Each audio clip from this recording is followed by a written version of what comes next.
Good afternoon, everyone. Mohammed, let's talk about this hot topic. It's AI and the impact on jobs and on companies. Yeah. But first, what does Work do, your company? Yeah, Work started off as an automation platform. We've been in the automation space for several years.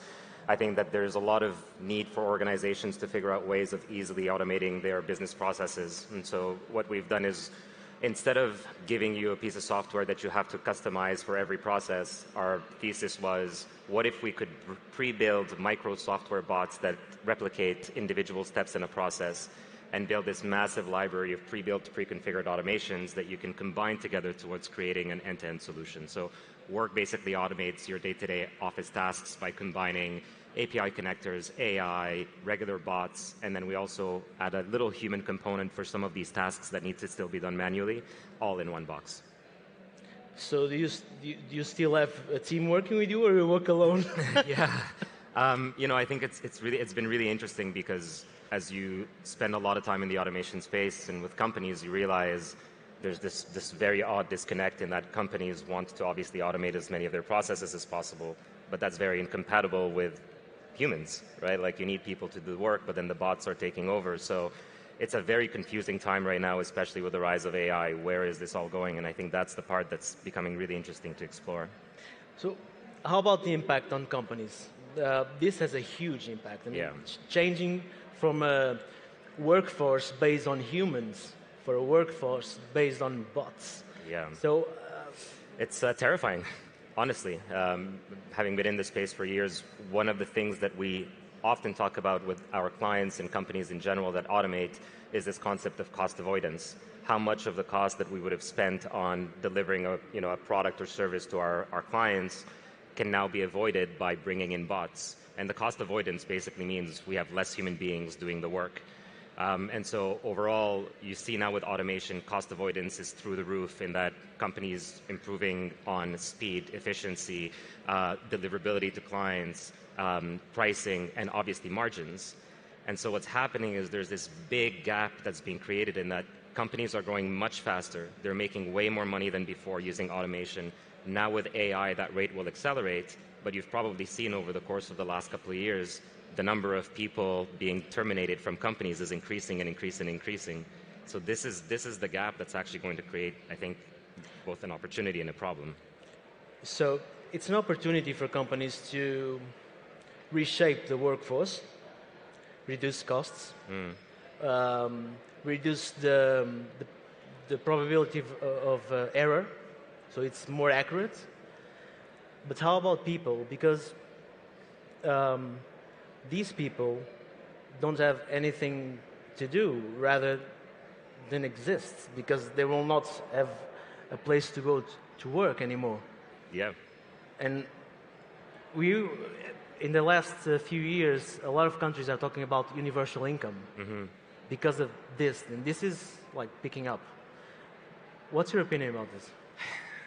I think we are at a very important intersection, honestly, of humanity right now. And not to scare everyone in the crowd, but I think with what's going on in AI specifically, more and more of these jobs will actually be gone. And it will happen at various intervals, where it starts with the basic sort of menial office-based tasks, the admin stuff and so forth. And then little by little, it'll start evolving into creative work. We were even talking backstage about the medical profession. Do you need actual doctors to prescribe medication now if an AI can detect the disease, and using data, it will be able to tell you should do this or do that? So I think more and more humans will get actually forced out of the workforce. But at some point, we're going to realize, well, too many people are unemployed now, and how are they going to make a living? And that's where it's either going to be governmental regulation and some form of universal income.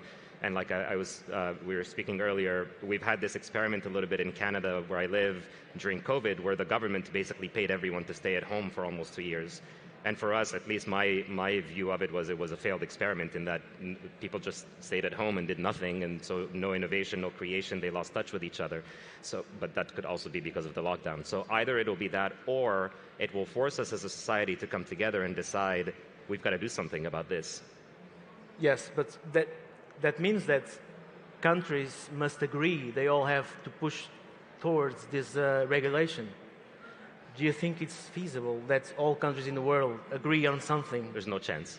I think there's absolutely no chance, and I think it starts with us acknowledging that there's a huge problem and a huge challenge that will face us in the coming few years, and we have an obligation and a responsibility together to figure this out, because I don't think government will solve this.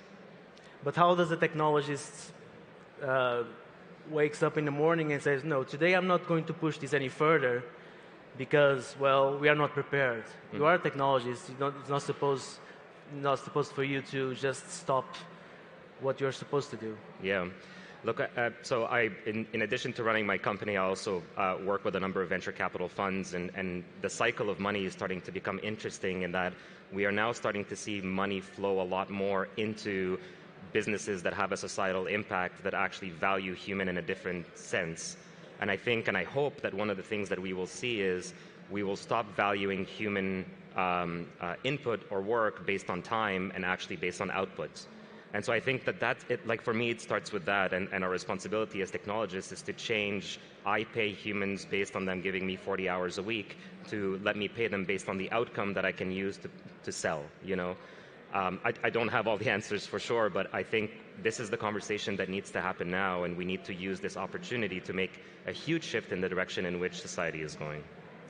And okay, so we know there is the bad and the good about this, but going for other topics, what is being developed right now with AI and bots that will change again what's our life in society and our work? Yeah, so it's been this really interesting progression. It started off maybe 5 or 6 years ago, where you had things like what's called robotic process automation in my industry. And so this is ways of automating the browser and desktops and stuff. So the machine would learn how a human would do certain tasks on the computer, and then eventually it would, just using computer vision, be able to recreate those same steps.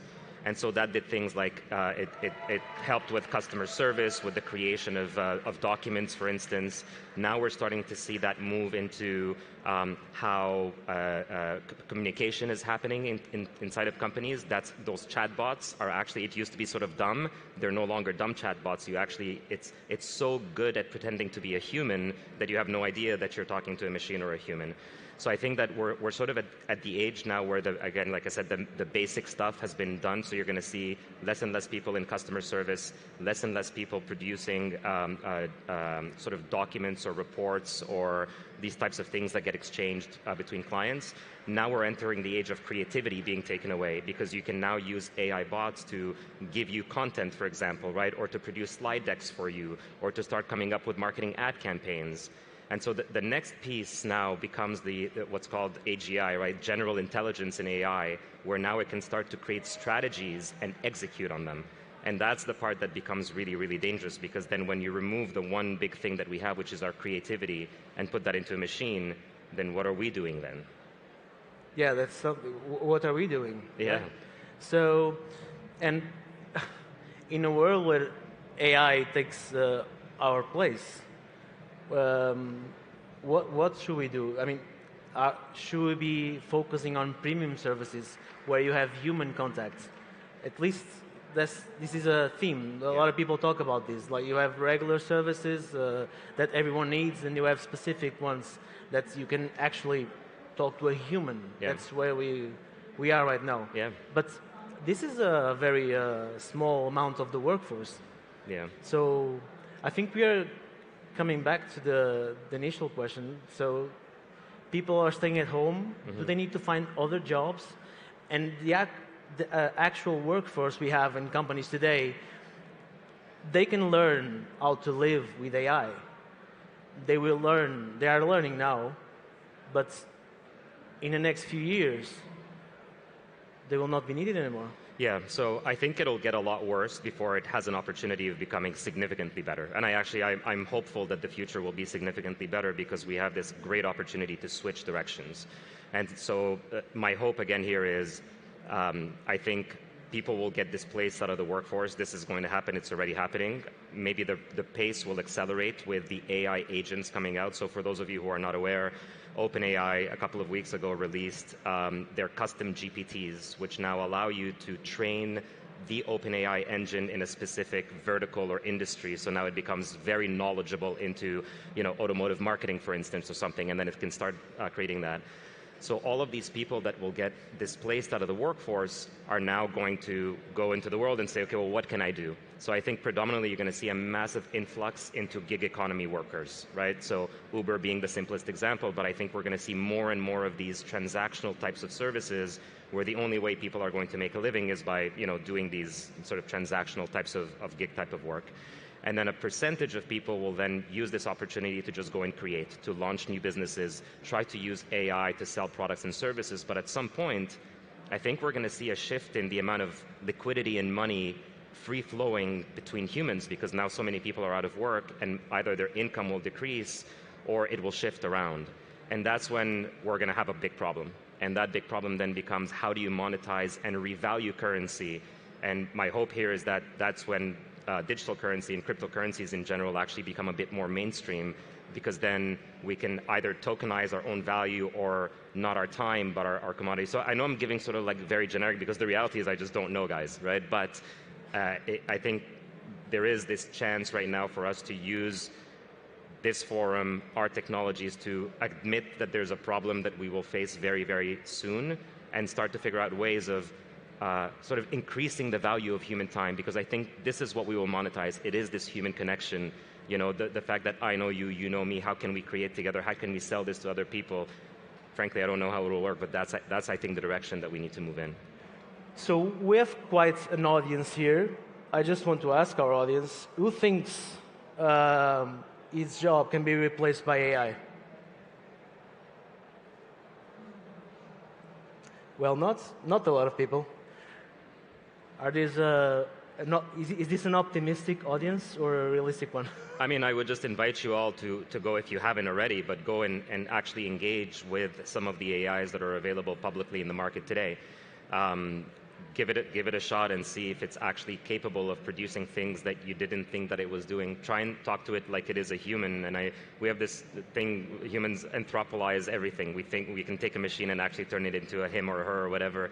I think you'll be, unfortunately, surprised with how good it is and where it's going. And don't forget that what we're seeing today is only the stuff that's being released publicly. We're not seeing what's behind the scenes. OpenAI is doing another round of financing this week at $105 billion valuation. Anthropic just raised however many billions of dollars. Like, it's moving really, really rapidly. Final topic I want to ask you about privacy. Because big companies are collecting huge amount of data right now, and they are just going to deliver that data to AI. They've never done that before. They are doing that now. And for example, insurance companies. This is a very straight question. If I don't have a sensor in my body, in the next years, will I be able to, sign an insurance for myself? I think the answer is no. And it's already happening little by little. There are insurance companies in North America that now will only insure you if you sort of plug this device into your car so they can track where you're going. And the other one now is opening up your web browsing history so that they know the types of things you're searching. And this is happening today, and it's slowly they're pacifying and making it so that, oh, this is totally normal. So yeah, of course, sensors are going to be implanted in, I think, everyone at some point, and then it's just data. So you've watched, a movie called Minority Report? Of course, we're getting there. We are living it now. I feel like it's every amazing movie that's ever been created is sort of like a self-fulfilling prophecy that we're creating. And what an amazing time to rewatch The Matrix, because I think it was so ahead of its time. We are in The Matrix right now, guys, right? And the question is, are we going to take the blue pill or the red pill now? What are we going to do about it? So do you truly believe that such skilled person as a medical doctor can be replaced? I think so. I really do think so. And I know it takes a sort of like a weird, odd, random vision to be able to see it, but think about the stuff that's there. Think about the function of the doctor. They use data to identify disease, right, or the problem. And then from there, they have a prescribed course of action that's been recommended by, doctors and, of course, experience. But you now have robotic arms that have been deployed across tons of industries, including automotive, that are so sophisticated and so precise that the one thing that you really need is train it enough so that it's capable of doing those things. So maybe it won't be 100% of things, but if it's like 95% of the things, then the value of the doctor is still obviously there, but then if you only need them for 5% of the time, how do you then, does it make it so that now an hour of a doctor's time is worth $100,000 and not $1,000? And this is the equation here that we have to sort out, and I don't know how we get there yet. So I hope next year there will be, I won't see this audience cut to half because of bots, but last words for those who are here listening to us today. I know you have a challenge to make. Yeah, I'd actually love to challenge all of you. You know, I think we are at a critical intersection in humanity right now. I think we all have an obligation to use this opportunity of AI coming to actually make our collective consciousness and just humanity significantly better. I sincerely believe that we can use AI to completely get rid of this notion of 9-to-5 work and selling our time for money, and instead use this opportunity to make it so that we can sell value to each other, our human connections, and bring back to society what it used to be. We've lost our way, and we've got this incredible explosion of technology that's going to allow us to come back, and I think it's on us to figure out how to adopt it. Thank you. Thank you very much, everyone. Thank you, everyone. Bye-bye.